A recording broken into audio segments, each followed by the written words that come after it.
Mr. Jones owned a cotton plantation and many slaves.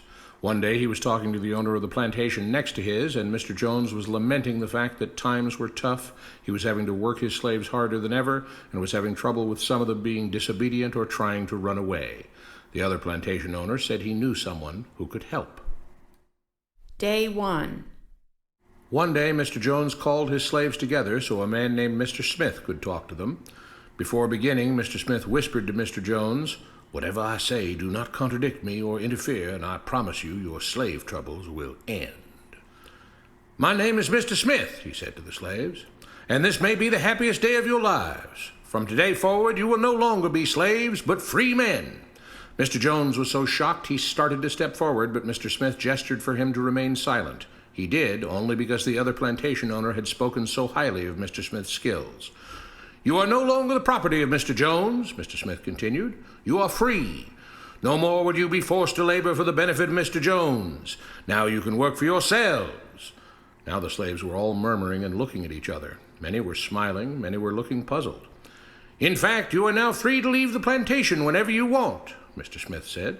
"However, since we are surrounded by other plantations, if you leave, some other plantation owner will likely claim you as his own the moment you set foot on his property. So I urge you not to risk your newfound freedom by doing something so foolish. Instead, I suggest that you stay here, no longer as slaves, but as willing participants and part owners of this plantation. Yes, this is now your plantation." Mr. Jones bit his tongue to keep from objecting. "For now, we might as well leave Mr. Jones in charge," said Mr. Smith, "since he is the only one with any experience at running a plantation, which is quite a complicated thing to manage. But he will no longer be your master, but just another worker on the plantation. In fact, he will now be using his organizational and management skills to serve you. Whatever problems you may have had with him before, you are now all equals, and you need each other to make this work. If we all cooperate and work together, we can all reap the benefits together.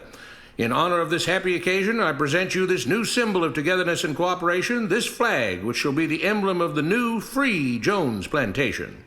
He held up the new flag, but most of those listening were still too amazed to respond. "And this shall be our motto," Mr. Smith announced. "We work together as free men for our mutual benefit, pledging our allegiance to the Jones Plantation, which stands for prosperity, liberty, and justice for all. To celebrate, everyone has the rest of the day off. Enjoy your freedom, do as you please, and be back here tomorrow morning, bright and early, so that we may begin work on this great and noble new endeavor as equal free men." Finally convinced that Mr. Smith was serious, the former slaves applauded and cheered. Day 2. "We all want this plantation to do well," Mr. Smith said at the beginning of the next meeting, "so we can all share in the benefits. We all know that it takes a lot of effort to make a cotton plantation work. Just because you're all free doesn't mean you can stop working. In fact, since you're now working for yourselves, I expect you to work even harder than ever before, but now with pride and joy, knowing that you're working for yourselves.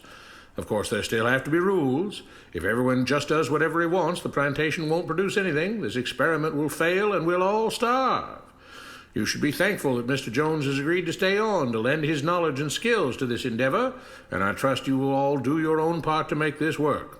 Several of you have been chosen to act as project supervisors to manage different aspects of the operation, to make sure everyone is doing his assigned job, to make sure that the rules are followed, and so on. The rest of you may head out to the fields to start your first day of work as free men." Day 3. The next morning, Mr. Smith had a grim expression on his face as the daily meeting began. "I have an unpleasant duty to do today," he said. "Yesterday, Charles was caught keeping some of the cotton he picked, presumably to sell for his own personal profit. That is against the rules. That is stealing. For that, Charles must be punished." 2 men tied Charles to the whipping post. "I take no joy in this," Mr. Smith continued, "but you must understand, if we do not maintain order, if we do not have rules that we all abide by, then the plantation will fail, and we will all suffer." The whip cracked against Charles' back. "But if we all pitch in for the common good, then we can all prosper. Being free doesn't mean you should be selfish and greedy. We must each do our assigned duties and obey the rules, and then we can all benefit, and each of you will receive your appropriate share of the profits." A young man named Samuel stepped forward. "But if you and Mr. Jones decide the rules and whip us if we disobey, how is that any different from what we had before?" "How can you say that?" Mr. Smith asked. "I'm shocked. You were a slave before, and now you're free. Things still need to be managed and organized by those best qualified to do so. Do you know how to run a plantation, Samuel?" "Well, no," he answered. "But if we're free, why do we get no say in what the rules are and how things work?" "I'm surprised at your ingratitude," Mr. Smith answered. "None of you know how a plantation is run, so you're in no position to be making decisions about how things are done here. You don't seem to appreciate all the things that Mr. Jones provides for you, from protecting you from all the outside threats that you know nothing about, those who would come here, capture and enslave you, if not for Mr. Jones' protection, to making sure that you all have food and housing, tools to work with, that you're cared for when sick and injured, and so on. There wouldn't be a plantation at all, no cotton to pick, no land to plant and harvest, if not for him. You should be grateful that he's made possible the level of comfort you now have. Your lives would be far worse if not for him. Nevertheless, as free and equal participants in this endeavor, from now on at each meeting, any worker may have 2 minutes to ask questions or voice suggestions or complaints."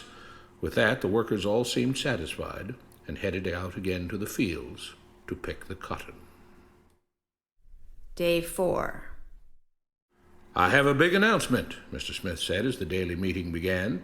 "Mr. Jones' cousin is here, and not just to visit and see how our project is coming along. It has been decided that from now on, you will be deciding who will manage the plantation.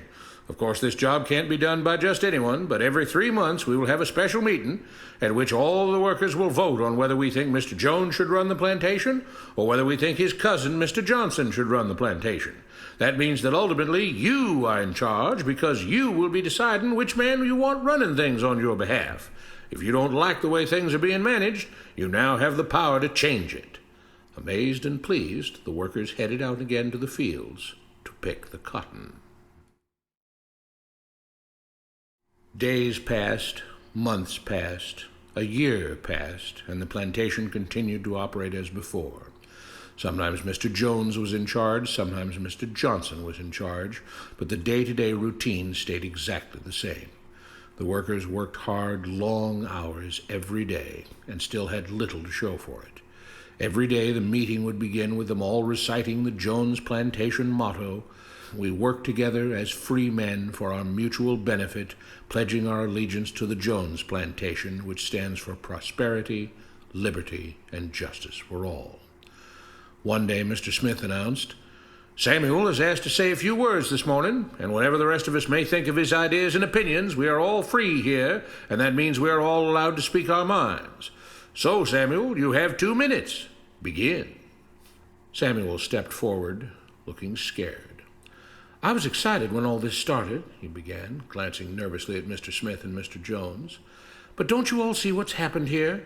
Nothing has changed. We're all still slaves." There were grumbles of disagreement from the crowd. "They tell us what to do and whip us if we don't. They still make all the rules and punish us if we disobey. They let us make suggestions and complain about things, but they never really change anything.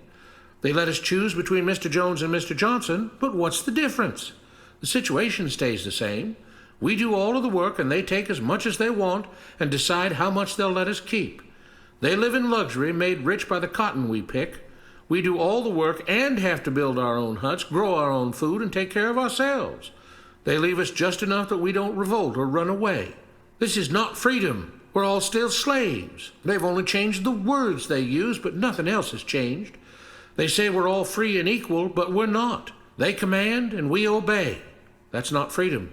That's not equality.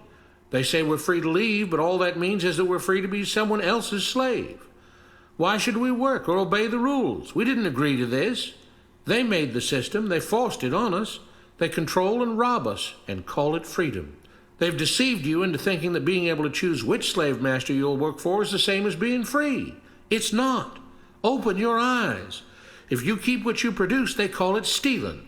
When they take what you produce, they call it sharing and fair distribution. Can't you see that this is all? Your time is up, Samuel, Mr. Smith announced calmly. At his gesture, 2 supervisors grabbed Samuel by the arms and led him to the whipping post. "I'm sorry, Samuel, but you've broken the rules. There are rules against encouraging others not to work and encouraging others to break the rules. You're only hurting all of us with your discontentment and your complaining and your disobedience." The whip fell and Samuel let out a grunt. "Without rules, without order, all would be lost. Without law, there would be chaos. We can't just behave as wild animals, each doing whatever he pleases. We must all follow the plan and all do our duty for the betterment of everyone, and those who do not must be punished. The whip fell again, and blood flowed freely from Samuel's back.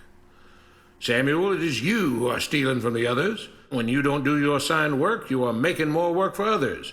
When you disobey the rules, it is you who are endangering the future of everyone else here. You are the thief. You are the criminal. You are the one trying to destroy the arrangement that keeps us all safe and prosperous. At every lash of the whip, the other workers cheered louder and louder, some yelling curses at Samuel. Being spoiled and selfish, you complain about everything, talking as if you're oppressed. But you are the one ruining things. You are the one keeping us from being all we could be. It is your greed and your rebelliousness that is hurting all of us. They all play by the rules, Mr. Smith said, gesturing at the others.